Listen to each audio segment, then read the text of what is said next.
কি হয়েছে আপনারা ধান খেতে? আমরা কালকা লাগাইছি, এই যে জলের তলে পড়ছে একটা রোয়ারও নাই, সব রোয়া শেষ।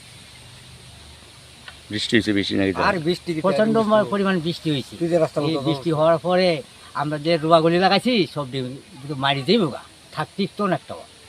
আমি একবার 4 দিন আগে একটা ক্ষেত লাগাইছি, রোয়া লাগানোর লগালগই বৃষ্টি, আজকে 3 দিন ধরে এটা জলের তলে, মানে ওখান এটা থাকবো বললে মনে হইতে আছে না।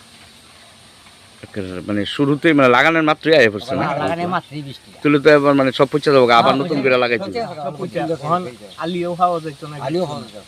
এমনি খিল ফেলে থাকবো তো। খিলি থাকবো, কৃষকরা মরণ নাকি? হ্যাঁ ওখানে যে বাদ দেওয়া কৃষকের মরণ হয়। মরণ ছাড়া আর কি। গরম ছাড়া বুঝে এক কানি লাগাই জায়গা কত গেছে খরচ?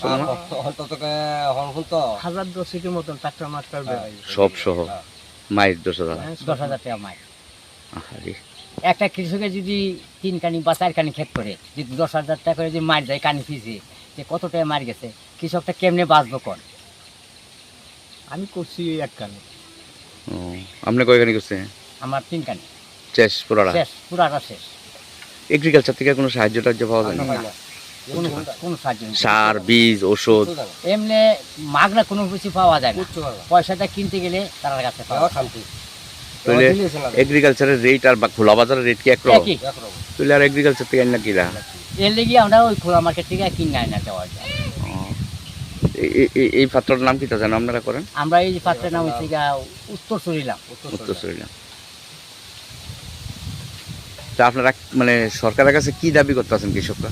সরকার যদি আমরা কত সাহায্য করে তাহলে আমরা বাচ্চাকে লাগাই। সরকার কিরকম সাহায্য করে এটা তো আর আমরা উল্লেখ করে তো কোনো এরকম মারি কথা সব মারি, টানে কোথাও সব মারি। এই পাত্র কত কানি হইব অনুমান? আরে বাবা জমি আছে এই পাত্রটা। অনেক জমি, আরে বাবা 40-50 কানের উপর হইব। 40 কোন নেই, আরো বেশি? বেশি আরো বেশি। বেশি। তারপর